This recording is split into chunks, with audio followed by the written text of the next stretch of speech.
The game is to dish it out and not take it. And then when your career is over, take your money. These people don't give a f about these people don't give a f about us. Oh man, you know how I get. They love you and then they hate you. See me, they don't like me because I'm a straight shooter, and I was able to become my own boss. Floyd Mayweather has revealed why he thinks that Gervonta Davis's career is over. He also disclosed that he had warned Davis about the realities of boxing. Mayweather also emphasized that fighters must plan for life beyond the ring. Box, turn. The name of the game is boxing. The name of the game is not slugging, because when the fight game is over, when boxing is all over, and you hang it up like me, you still want to be able to have your faculties. You still want to be able to have your brain. That's more important than anything. The money. Your health is more important than anything. The name of the game is to hit and not get hit. And I was the best at doing it, and I'm going to continue to teach these young fighters. The name of the game is to... Gervonta Davis has consistently found himself in various troubles, whether it be legal issues or personal conflicts. Throughout his career, he has faced multiple arrests and legal battles, making headlines for incidents outside the ring. Additionally, Davis has had personal disagreements with figures in the boxing world, including Floyd Mayweather. His public feuds and controversies have often overshadowed his in-ring accomplishments, leading many to question his discipline and decision-making. Despite being one of the most talented boxers of his generation, his off-ring troubles have been a recurring theme that has raised concerns about his long-term success. Recently, Tank Davis decided to upload this on his Instagram. Not sure what's wrong with Tank Davis. I don't know what legal issues he's having because he has a hearing close.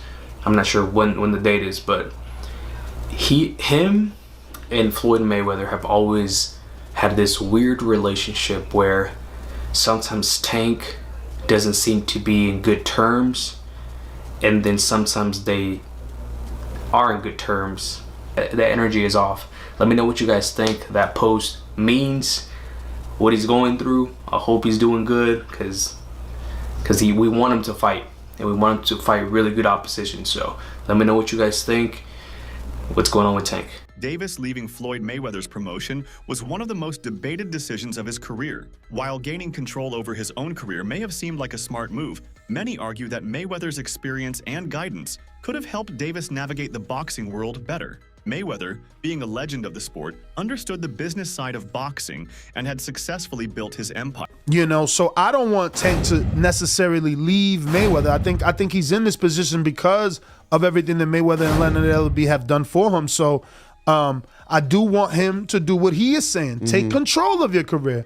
Say that you want Shakur and actually fight Shakur. Say that you want Devin and actually fight Devin. You know, fight these guys. Don't keep making new names. Like, you gave Barrios a chance. You gave Isaac a chance. Like, you know, Gamboa. Like, those aren't the fights that we want. In 2024, Gervonta Davis reached new heights in his career. His performances inside the ring captivated fans, and his popularity soared to unprecedented levels. He was considered one of the most dominant fighters in his division, with an unbeaten record that solidified his position as a top-tier boxer. Pay-per-view numbers were strong, and his star power was undeniable. And on its own. As of 2024, the brand of Tank Davis is one of the most commercially and financially successful ones in all of boxing, standing shoulder to shoulder with Saul Canelo Alvarez. It's so successful, in fact, that a lot of people say that Tank's popularity outranks his actual achievements, pointing to several different instances where it seemed like Tank was avoiding the best competition in his weight class and getting preferential treatment based on who he is and who he's associated with. Despite his success,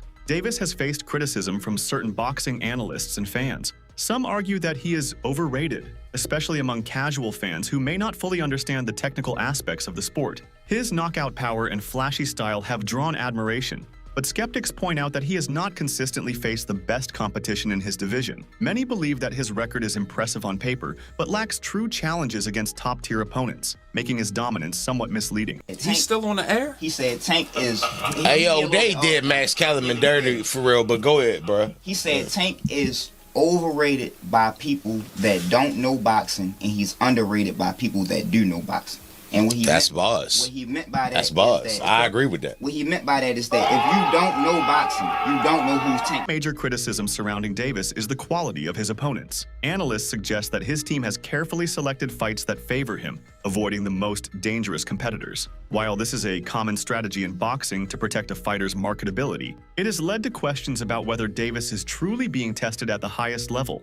Fans have been eager to see him take on tougher matchups, but so far, many believe his resume lacks defining wins against the best fighters in his division. Gervonta Tank Davis is one of the most overrated fighters in the sport of boxing right now, and not because of his skills, but because of his resume, and resume does matter. In my opinion, he's a victim of what I call Terrence Crawford syndrome, where you have a really bad promoter who only wants you to fight in promotion fighters who you know that they can 100% beat.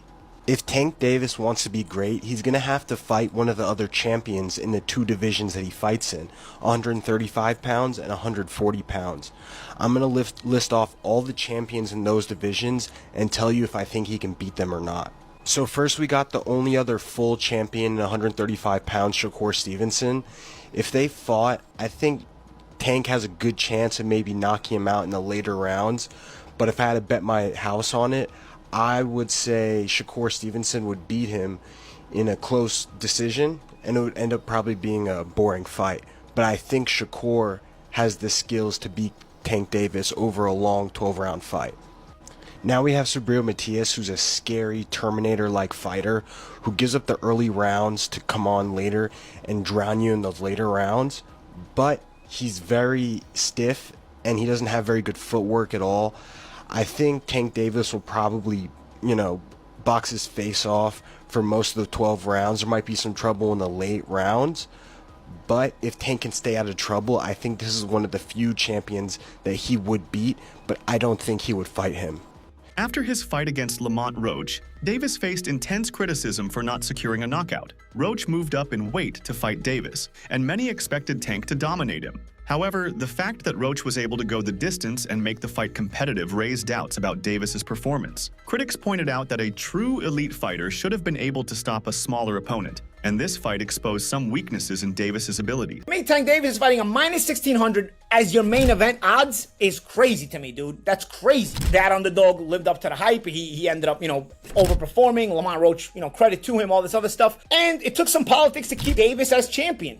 You ever see guys getting the referee their own fight? Dude, anybody else takes that knee, you're getting counted, bro. The referee, actually, his instinct, if you watch that, the referee's instinct was to count. If you notice, Steve Willis started counting, and then he looked at the timekeeper outside the ring, wasn't counting, and he stopped counting. So you get to call your own timeout. Earlier in the fight, if you saw that shoulder barge that Tank did to Roach in the clinch, he didn't get a warning, but Roach's reaction got the warning. This is the politics we're dealing with. You keep doing this, you're looking at short-term money and long-term destruction of a sport. Ryan Garcia, a fellow lightweight star, weighed in on Davis's controversial 9th-round moment against Lamont Roach. Garcia argued that Davis taking a knee should have been ruled a knockdown, as per boxing rules. His comments added more fuel to the debate over the fight's officiating and whether Davis benefited from a favorable ruling. This incident further intensified the demand for a rematch, with many believing that the fight's result was influenced by questionable judgment. The knockdown with Tank.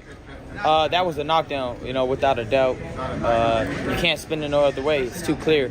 And I think the commission needs to do something about it because it can give me an incentive, anytime I'm not feeling good in a fight, take a knee. Well, they said and that's not a shot at Tank. I respect Tank and I like Tank a lot, but you can't do that shit. They reversed the result of your fight. Yeah. Should they reverse the result of that fight as well? Just depends. Like if that changes the whole fight, if that gives Roach a victory, give him the victory. That's how you keep the integrity of the sport, right? That's why they suspended me, right, to keep the integrity of the sport. So I feel like if you're going to do it to me, you got to do it to everyone. Following his fight against Roach, many fans began to question whether Davis is as skilled as he is often portrayed. Seeing a relatively lesser-known fighter challenge him raised concerns about his preparedness and ability to handle top competition. Fans expected him to dominate, but instead, they witnessed a competitive fight that exposed possible weaknesses in Davis. So Tank Davis versus Lamont Roach goes to a majority decision draw, with Tank retaining his WBA lightweight title. Now, I did not score this fight a draw. I had it 7-5 to Lamont Roach. I thought he had the ring generalship and effective pressure. He was landing the jab and effective combinations. Tank, as usual, had a very low output, and he was relying on one big shot. I gave Roach the first 3 rounds, Tank the next 3 rounds, and then Roach 4 the last 6 rounds to win the fight. Not to mention, Tank did take a knee in the middle of the fight. You know, by rule, that should have been considered a knockdown. Yes, it was to get his mouthpiece, and that's why they didn't rule it a knockdown. But anytime a fighter takes a knee, that's a knockdown. And that would have given Roach one more point to win the fight. Now, I'm sure they'll run it back. I mean, Lamont Roach absolutely deserves a rematch. He just had the fight of his life. He wasn't scared to go toe-to-toe with Tank. You know, landing his combinations, the bigger counters, and the more effective shots. He definitely deserves a second payday. Now, in the co-main event, Gary Antoine Russell put on an amazing performance. I think he won 11 or 12 rounds against Rayo Valenzuela. Great hand speed, good combinations, you know, masterclass to win the WBA title. And then in the featured bout, Alberto Puello beat Sandor Martin to retain his WBC title. He landed the cleaner left hands, definitely won the last 2 to 3 rounds to edge the fight. But overall, good card. I do think Roach won the fight though. During his fight against Roach, Davis was seen shouting at his coach, Calvin Ford, in the corner. As Ford attempted to wipe sweat from his face and offer instructions, Davis interrupted, saying, "You gotta stop and listen to me." This exchange raised concerns about Davis's mindset and his ability to take direction.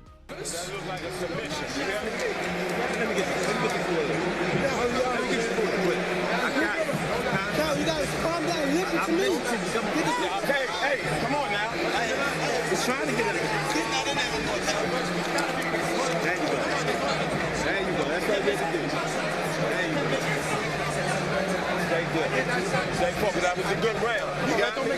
Turn up now. I want all 3 of these. Abner, let's take a look at what we thought was taking a knee. And I thought it was. The blinding jab. Blinding jab. Yeah, what's looked at wrong? the ref. Something's wrong. He took a knee. That's a knockdown. That's a knockdown. You cannot take. Yeah. What? Wow. Ford has played a crucial role in shaping his career, so this moment suggested tension between them. Such incidents can be alarming, as a boxer-coach relationship is vital to success in the sport. Well-being as well as your boxing progress, who you have been invested with from the outset. Tank has been with Coach Calvin Ford since he was, I think 8 or 9, which is crazy. And the relationship that those two have is an enormous factor. Tank trusts Coach Calvin to give him the right advice, and that has been proven to be a good position, a good place to put your trust, because as of yet he hasn't given any bad advice. He's very calm in the corner. He knows when to tell Tank to turn it up. He gives him understandable advice, and he gives him very simple advice in the corner. At the gym, he obviously works him hard. He gets the best out of him, and I think that's the kind of thing that you can't you can't oversell the value of that. You know, Bomac for Crawford is an example of this. If Davis continues to disregard his team's advice, it could negatively impact his future performance. My journey's crazy. That's why I said that. I said, yo, you can't write this, man. You cannot write this. My experience being gone, and all the stuff that I went through, preparing me for where I'm at today. You know, that Tank is older. He had the lessons, getting his lessons of what he got to do, take us the rest of the way. And this is his take us the rest of the way fight.